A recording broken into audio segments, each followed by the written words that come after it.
মোদির পর বঙ্গ সফরে অমিত শাহ। চলতি মাসেই পুজোর উদ্বোধনে আসতে পারেন কলকাতায়। 26-এর বিধানসভা ভোটের আগে ফের রাজ্যে আসছেন কেন্দ্রীয় স্বরাষ্ট্রমন্ত্রী অমিত শাহ। গত জুন মাসেই কলকাতায় এসেছিলেন তিনি।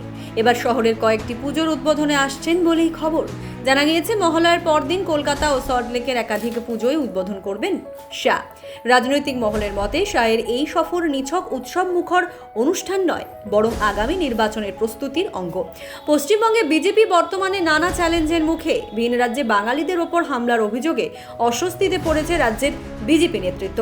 তাই বাঙালি আনাকে আঁকড়ে ধরতেই এবারে দুর্গোৎসবকে সামনে রেখে নতুন কৌশল নিয়েছে দল। ইতিমধ্যেই সল্টলেকের ইজেডসিসিতে বিজেপির উদ্যোগে পশ্চিমবঙ্গ সংস্কৃতি মঞ্চ খুঁটি পুজো হয়ে গেছে।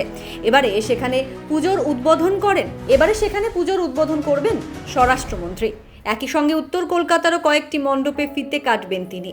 গত বছর বিজেপির সর্বভারতীয় সভাপতি জেপি নাড্ডা এসেছিলেন পুজো উদ্বোধনে।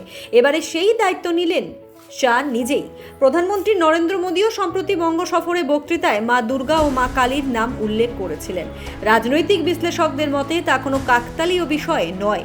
বিজেপি চাইছে বাংলার সাংস্কৃতিক আবেগ ও ধর্মীয় আবহে নিজেদের আরও গ্রহণযোগ্য করে তুলতে। তবে বাস্তব চিত্রটা ভিন্ন।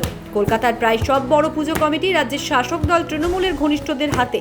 বহুদিন ধরেই মুখ্যমন্ত্রী মমতা বন্দ্যোপাধ্যায় বাংলার দুর্গোৎসবকে আন্তর্জাতিক মঞ্চে পৌঁছে দিয়েছেন।